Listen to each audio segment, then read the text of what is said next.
Ibadil yasar Sayyidina wa habibina wa syafi'ina wa qurrati a'yunina wa maulana Muhammadin sallallahu alaihi wasallam wa ala alihi wa ashabihi wa azwajihi wa zurriyatihi wa ahli baitihi al-kiram. Ayyuhal hadirun ittaqullah haqqa tuqatih wa la tamutunna illa wa antum muslimun. Puja dan puji syukur kehadirat Allah Subhanahu wa taala, Allah Tuhan kita, Rabbul Alamin, Tuhan alam semesta, Malik Yaumiddin, yang merajai hari akhirat. Iyyaka na'budu wa iyyaka nasta'in, yang hanya kepadanya lah kita menyembah. Wa iyyaka nasta'in, dan hanya kepadanya lah kita meminta pertolongan. Yang mana lillahi ma fis samawati wa ma fil ardh, segala miliknya lah segala apa yang ada di dunia dan segala apa yang ada di langit. Lillah, semuanya adalah miliknya. Bahkan kita pun adalah miliknya. Kita semua atas kendalinya. Takdir kita dipegang olehnya. Bahkan hidup kita dan mati kita pun semuanya hanya karenanya. Dan kita pun kelak nanti akan kembali kepadanya. Allah Tuhan kita yang telah memberikan kita begitu banyak nikmat. Allah berikan kita nikmat umur, Allah berikan kita nikmat mata serta fungsinya bisa melihat. Allah yang memberikan nikmat kepada kita telinga serta fungsinya yaitu untuk mendengar. Allah memberikan kita organ tubuh serta fungsinya. Allah yang memberikan kita kaki dan tangan serta fungsinya. Allah memberikan kita kemaluan serta fungsinya. Itu semua adalah nikmat dari Allah Subhanahu wa taala yang wajib dan patut kita syukuri. Namun dari begitu banyaknya nikmat dari Allah, ada beberapa nikmat yang paling terbesar, yang mana dengan nikmat inilah semua organ tubuh serta fungsinya kita gunakan, kita manfaatkan semata-mata hanya untuk beribadah kepadanya. Yang paling utama dan yang terutama adalah nikmat iman wal Islam. Sehingga dengan nikmat iman dan nikmat Islam tersebutlah kita masih bisa beribadah kepada Allah. Kita masih meyakini kepadanya, kita masih iman kepadanya, serta kita masih meyakini dan menjalani apa-apa yang telah diwajibkannya. Kita sholat itu semua karena iman kepadanya. Kita sholat itu semua karena iman kepadanya. Kita membaca Quran itu karena iman kepadanya. Kita zikir, kita bersedekah, itu semua adalah karena nikmat iman kepadanya. Maka dengan fondasi nikmat inilah seluruh kehidupan kita bisa menjadi nilai ibadah. Karena memang ada juga yang namanya makhluk manusia yang ketika tidak Allah berikan nikmat iman, maka kehidupannya tidak ia jadikan untuk ibadah. Karena memang tidak ada dasar iman kepada Allah.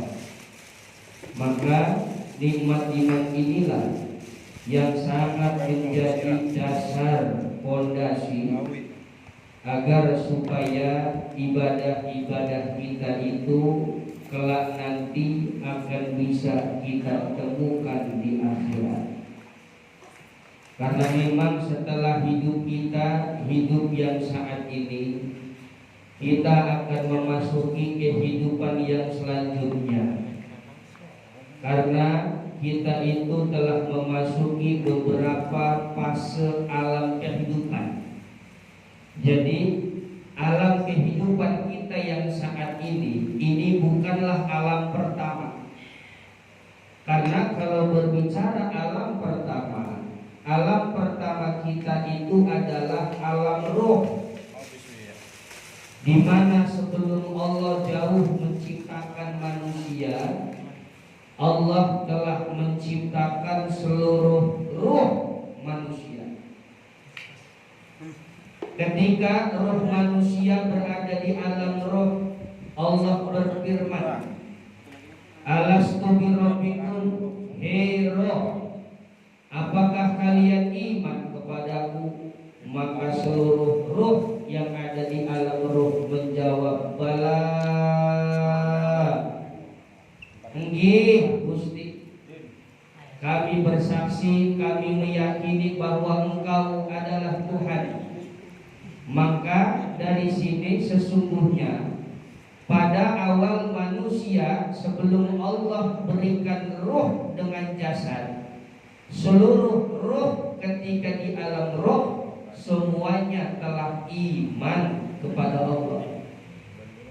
Karena di mana Allah bertanya, Alastu birabbikum, apakah kalian percaya bahwa aku Tuhan? Maka seluruh roh semuanya menjawab, bala, iya Tuhan, Kau adalah Tuhan kami, Kau adalah Allah Tuhan kami. Cuma ketika manusia Allah ciptakan melalui kelahiran, Allah beda-bedakan kehidupan manusia. Ada yang kafir, ada yang Islam.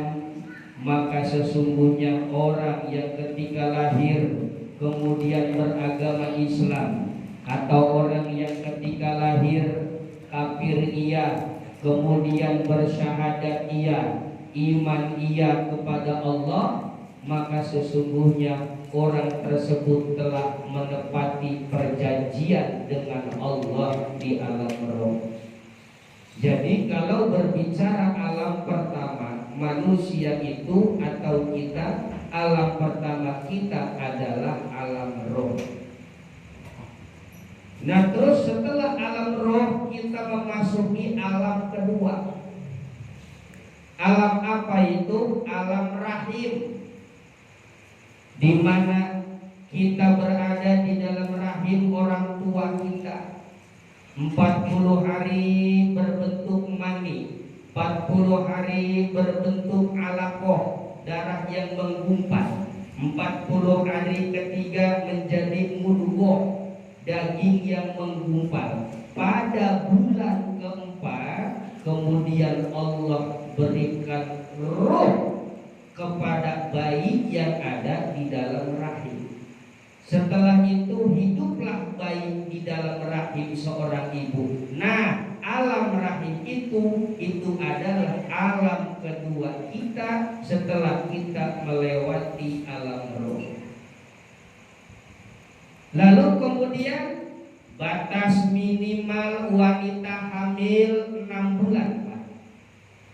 Jadi jangan salah, apabila ada seorang ibu mengandung kemudian lahir kandungan pada usia 6 bulan, maka itu adalah had akol hamil. Batas minimal hamilnya seorang wanita sampai melahirkan 6 bulan. Kalau secara ilmu kedokteran disebut dengan lahir prematur. Ada banyak.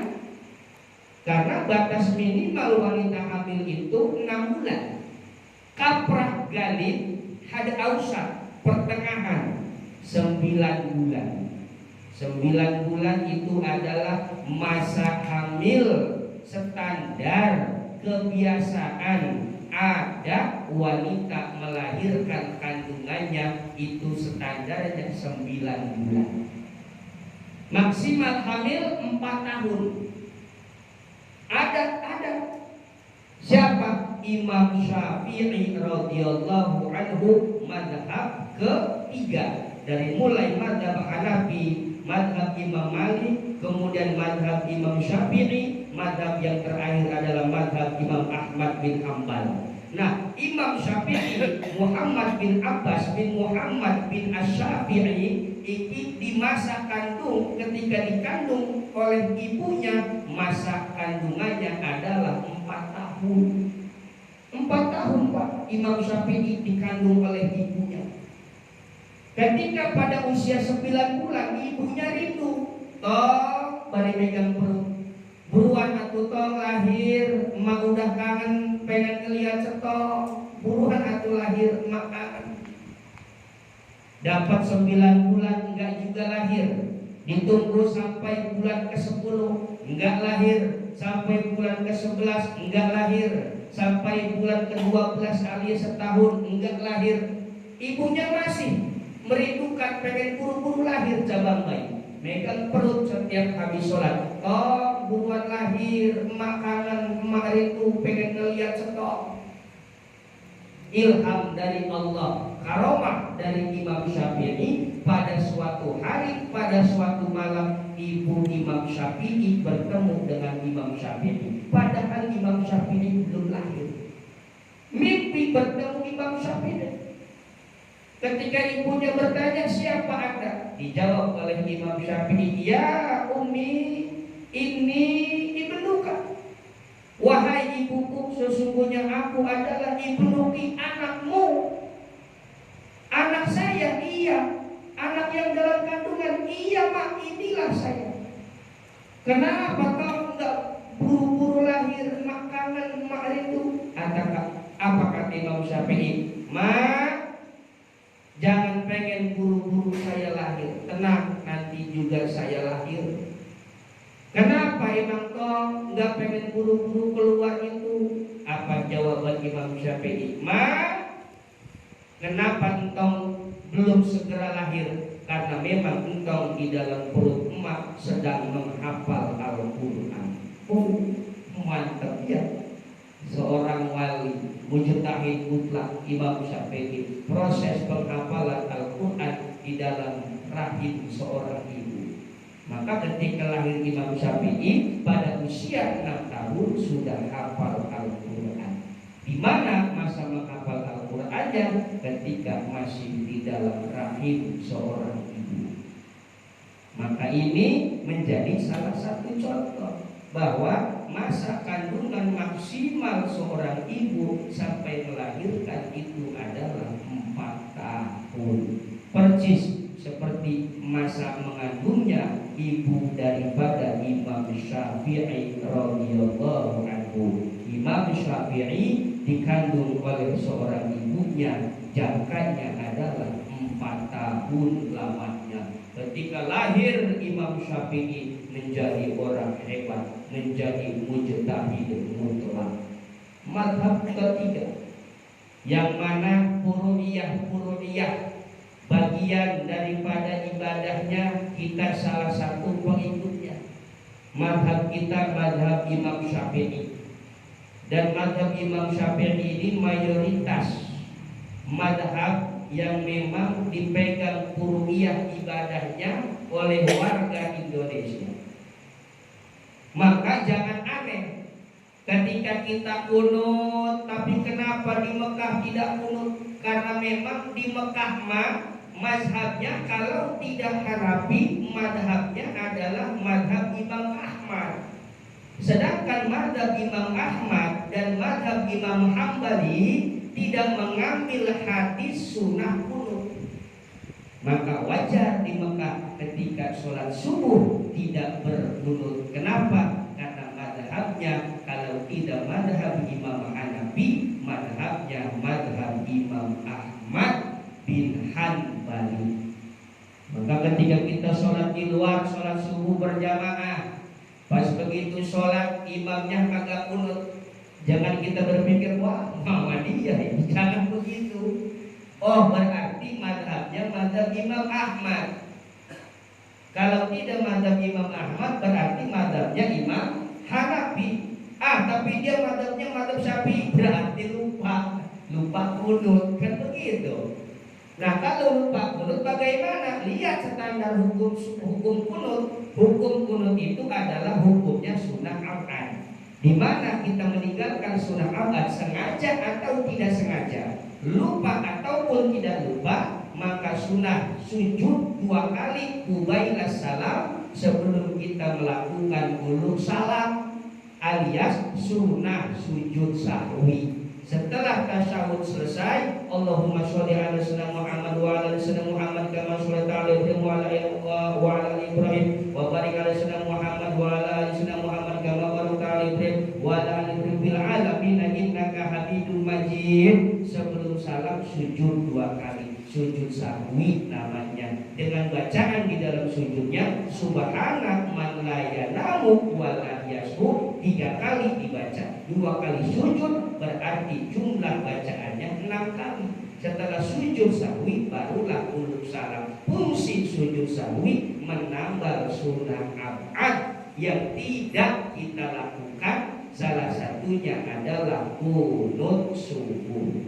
Bacaannya subhana man la yanamu wa la yasbu. Subhana man, maha suci zat Allah, la yanamu yang tidak pernah tidur, wa la yasbu dan tidak pernah lupa. Allah tidak pernah tidur dan Allah tidak pernah lupa. Yang tidur dan lupa mah adalah makhluk alias kita. Maka bacaan yang kita baca di dalam sujud sahwi subhana man la yanamu wa la yasbu, kita mentasbihkan Allah, mensucikan Allah dari apa? Dari sifat kekurangan. Apa sifat kekurangannya? Tidur dan lupa. Maka bacaannya subhana man la yanamu wa la yasbu. Madhab Imam Syafi'i. Nah, salah satu lagi keunggulan kehebatan Imam Syafi'i, ketika Imam Syafi'i dari Mekah mau ke Baghdad belajar ke Imam Malik, Imam Malik ketika datang waktu malam setelah selesai ibadah malam, Imam Malik tidur. Ketika tidur Imam Malik bermimpi. Imam Malik bermimpi melihat seekor harimau menghisap habis air yang ada di negeri Baghdad. Bingung Imam Malik, begitu bangun bingung. Apa takbir mimpi itu? Apa arti mimpi ini? Apakah Imam Malik tidak bisa mentafsirkan mimpi? Jelas Pak. Ingat, hukum tafsir mimpi ini adalah mukjizat. Mimpi apakah bisa ditafsirkan? Bisa.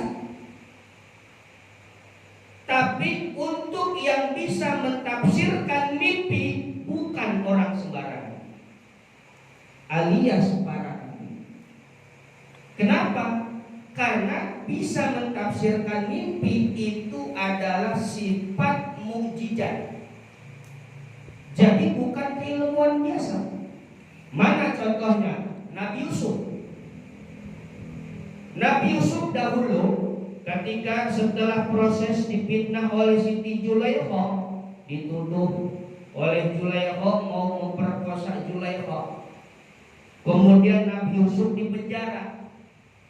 Ketika di penjara Nabi Yusuf bertemu dengan pelayan raja, mantan pelayan raja yang kemudian dipenjara oleh rajanya. Kenapa dipenjara? Karena berusaha meracuni raja. Tuh.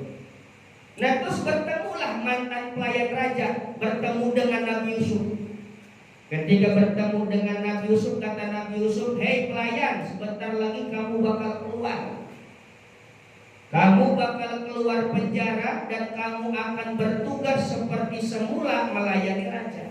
Ingat pesan saya, kalau kamu keluar dari penjara kemudian menjadi pelayan raja, sampaikan salam saya kepada raja. Bilang pada raja bahwa di penjara ini ada orang yang dipenjara karena dijolimi, bukan karena kesalahan." Akhirnya ini pelayan keluar di penjara. Ketika keluar dari penjara, kemudian kembali menjadi pelayan raja, hakikat takdir Allah, ini pelayan Allah kasih lupa. Orang digai ingat di pelayan ini Gusti Allah tentang wasiat salam dari Nabi Yusuf untuk raja, lupa pelayan. Jadi ongkoh-ongkoh jom melayani raja, lupa dengan pesan. Tapi walaupun lupa, itu adalah takdir Allah Subhanahu wa ta'ala. Allah mempunyai cara yang lain. Akhirnya apa? Raja tersebut bermimpi. Raja bermimpi ada 7 kerbau gemuk dimakan oleh 7 kerbau kurus atau sapi.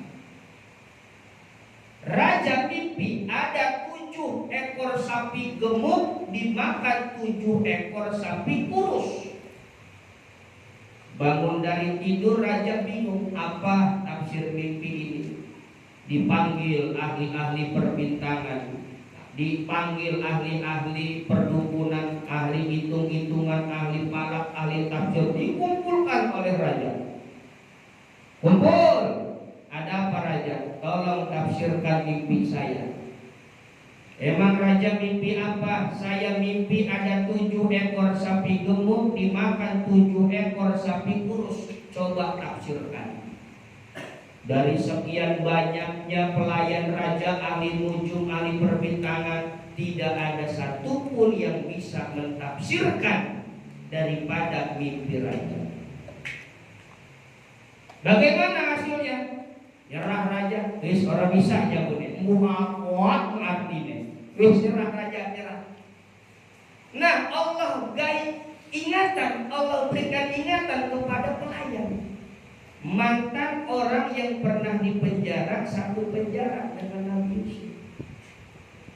Akhirnya pelayan ini mencari kesempatan. Ketika raja sedang seorang diri, kemudian raja dihampiri sama ini pelayan. Kata pelayan, raja maaf saya baru ingat.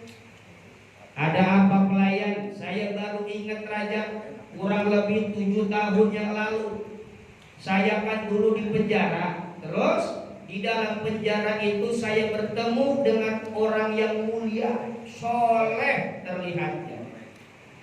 Terus dia wasiat, dia mesen ke saya, tolong sampaikan pada raja bahwa di penjara ini ada orang yang dipenjara karena dizalimi. Dan dia bisa mentafsirkan mimpi apapun. Penasaran raja, ya udah kalau begitu panggil. Dipanggillah Nabi Yusuf. Ketika Nabi Yusuf dipanggil, kata raja, siapa nama kamu? Nama saya Yusuf. Apakah benar kamu bisa mentafsirkan mimpi? Jika Nabi Yusuf, dengan izin Allah saya bisa mentafsirkan mimpi. Kumpul para menteri, kumpul para ahli nujum, ahli perbintangan. Kata Nabi Yusuf, raja mimpi apa? Kata raja, saya bermimpi saya melihat 7 ekor sapi gemuk dimakan 7 ekor sapi kurus. Apa jawab Nabi Yusuf? Raja, maksud 7 ekor sapi gemuk itu adalah 7 tahun masa subur kota Mesir. Dari sekarang sampai 7 tahun ke depan, tanah Mesir ini subur. Tanam gandum, tumbuh gandum. Tanam singkong, tumbuh singkong. Apapun yang ditanam di tanah Mesir, subur, tumbuh, panen. Tapi setelah 7 tahun dari sekarang, akan datang 7 tahun masa kemarau. Dan hasil 7 tahun sekarang itu akan habis untuk kecukupan 7 tahun masa kemarau. Oh begitu? Iya raja. Berarti kita ini akan memasuki 7 tahun subur. Setelah 7 tahun subur akan memasuki 7 tahun kemarau. Iya. 7 tahun masa kemarau. Terus bagaimana? Kata Nabi Yusuf, dari mulai sekarang di mana setiap panen jangan koyak-koyak, makan sekedarnya, sisanya tampung di gudang untuk menghadapi masa 7 tahun kemarau, masa tandus, masa panas. Jangankan menanam padi, menanam gandum, menanam pohon yang tahan panas pun tidak akan tumbuh. Jadi dari mulai sekarang, di mana menanam panen, tampung di gudang, tampung di gudang, tampung di gudang. Persiapan menghadapi 7 tahun kemarau. Setelah 7 tahun kemarau nanti lewat, akan datang kembali masa subur kota Mesir. Akhirnya begitu dilakukan perintah Nabi Yusuf, setiap tanam, panen, tabung, dimakan secukupnya aja. Tanam, panen, tabung, makan secukupnya, panen, tabung, selalu dan selalu seperti itu. Setelah 7 tahun selesai masa subur, ternyata benar datanglah masa kemarau. Cuman walaupun datang masa kemarau, kota Mesir sudah memiliki persiapan. Jadi kota Mesir, masyarakat Mesir tidak dilanda kelaparan. Nah, dari situlah Nabi Yusuf kemudian diangkat menjadi salah satu menteri di sebuah kota yang ada di Mesir. Nah, jadi tafsir mimpi ini adalah mukjizat, Pak. Bukan sesuatu ilmu yang bisa dikaji, tidak bisa.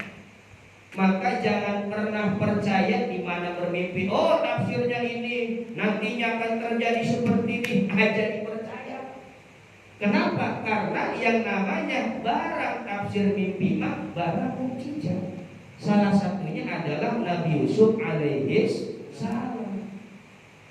Karena dari hadis baginda Nabi pun, kata Nabi, idza nama, apabila engkau tidur kemudian kau bermimpi baik, maka ketika bangun ucapkan alhamdulillah.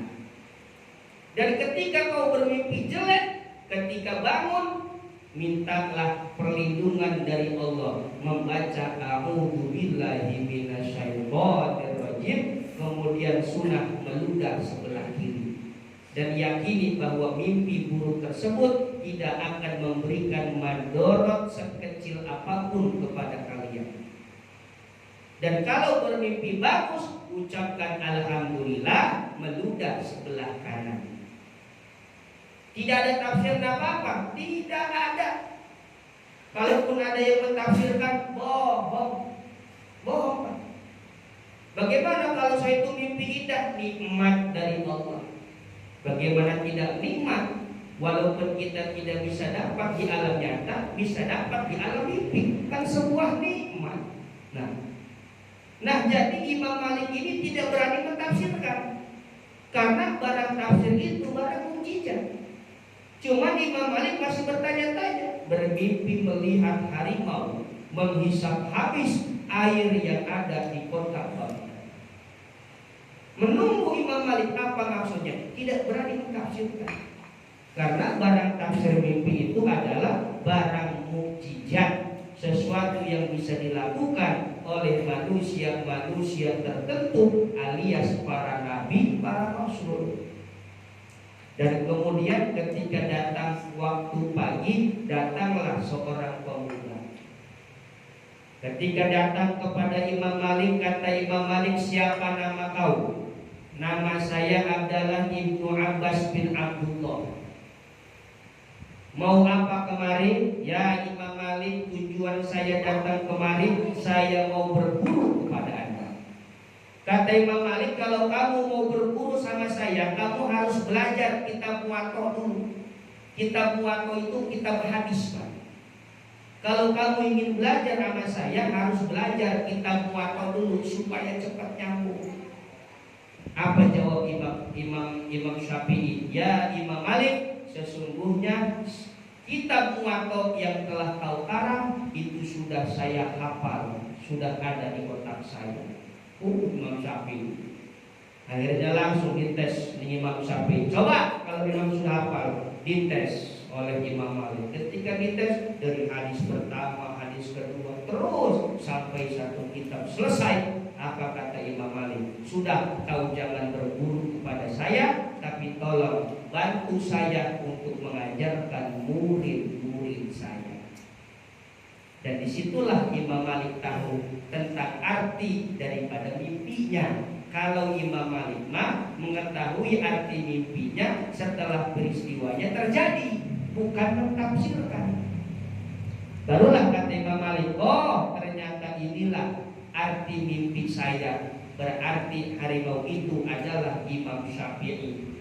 Dan air yang dihisap oleh harimau tersebut itu adalah ilmu yang ada di kota Mesir. Berarti Imam Syafi'i ini adalah orang yang haus akan ilmu. Dan setiap ilmu pengetahuan yang ada di kota Mesir ini akan diambil semuanya oleh Imam Syafi'i radhiyallahu anhu. Salah satu kehebatan Imam Syafi'i radhiyallahu anhu, mazhab ketiga yang furu'iyah syariat ibadahnya itu kitablah salah satunya yang mengamalkan, memegang teguh furu'iyah tentang ibadah-ibadah, yaitu mazhab Imam Syafi'i. Nah, maka disitulah kita harus bisa membedakan mana sesuatu yang tidak bisa kita dapatkan, mana sesuatu yang bisa kita dapatkan. Barang mukjizat tidak bisa kita dapatkan, Pak. Kenapa? Karena barang mukjizat barang khusus, hanya Allah berikan kepada para nabi dan kepada para rasul. Itu disebut dengan mukjizat. Sesuatu kejadian yang mana kejadian tersebut di luar daripada adat, khawariqun lil adat. Sesuatu kejadian yang mana kejadian tersebut tidak bisa dibaca oleh logika, tidak bisa dicerna oleh logika. Salah satu contoh mukjizat Nabi Musa membelah lautan. Secara logika lautan tidak bisa dibelah, tapi itu bisa mukjizat. Baginda Nabi pernah membelah bulan, kok bisa? Padahal secara akal tidak bisa. Bisa, karena itu adalah mukjizat. Nabi Sulaiman bisa berbahasa binatang, kok bisa? Bisa, karena itu adalah mukjizat. Yang namanya barang mukjizat tidak bisa dipelajari dan tidak bisa dimiliki oleh manusia biasa. Itu khusus hanya bisa diperoleh oleh para nabi dan para rasul-rasul Allah Subhanahu wa ta'ala. Bagaimana dengan karomah? Karomah itu adalah sesuatu yang terjadi di luar adat, bisa Allah berikan kepada bukan nabi, kepada bukan rasul, tetapi kepada manusia yang hatinya telah sampai kepada Allah. Siapa dia? Para wali-wali Allah Subhanahu wa ta'ala. Contoh Syekh Abdul Qadir, Syekh Junaidi Al-Baghdadi, Imam Ghazali. Para wali-wali Allah berikan kelebihan, itu disebut dengan karomah atau kemuliaan para wali-wali Allah. Dan itu bisa tidak kita mendapatkan karomah? Bisa. Tinggal tergantung kitanya bisa tidak. Hati kita, diri kita dekat kepada Allah. Karena ciri orang yang dekat kepada Allah, dia tidak akan tergoda oleh nikmat yang bagaimanapun nikmat itu nikmat. Kenapa? Karena rasa dekat dia dengan Allah itu sudah merupakan sebuah nikmat yang tiada banding, yang tiada tanding, yang tidak pernah berharap kepada manusia, tidak pernah meminta kepada manusia, tidak pernah meminta tolong kepada manusia. Mintanya selalu kepada Allah, minta tolongnya selalu kepada Allah. Ketika dalam kesusahan, mintanya selalu kepada Allah. Itulah wali-wali Allah Subhanahu wa ta'ala. Bisa kita bisa perlahan. Si penting ibadah sing bener, ilmu sing bisa, tinggi ilmu syariat kita, getol ibadah kita, perlahan cekel ilmu juhud kita. Tarku dunia li ajlil akhirat, meninggalkan dunia untuk semata-mata mengejar akhirat. Iku salah satu sifat wali Allah, juhud, tarku dunia li ajlil akhirat. Maka sering para wali-wali Allah itu sulit ditemukan. Ketika sudah ditemukan pun sulit untuk dijumpai. Kenapa? Karena dia selalu dekat dengan Allah, tidak boleh diganggu, tidak mau diganggu dengan nikmat yang bagaimanapun nikmat tersebut nikmat. Kenapa? Karena dekat dengan Allahnya pun sudah terasa nikmat. Bisa kita jadi wali. Tinggal tergantung kita. Masih doyan ayam-ayam dan orang non. Masih doyan hias-hias jadi Ramayana orang. Namun masih doyan di Ramayana, wah jauh jadi wali cuma bisa. Ada bisa di segala untuk ingin jadi wali jauh. Jadi para hadirin jamaah rahimakumullah, menyambung dengan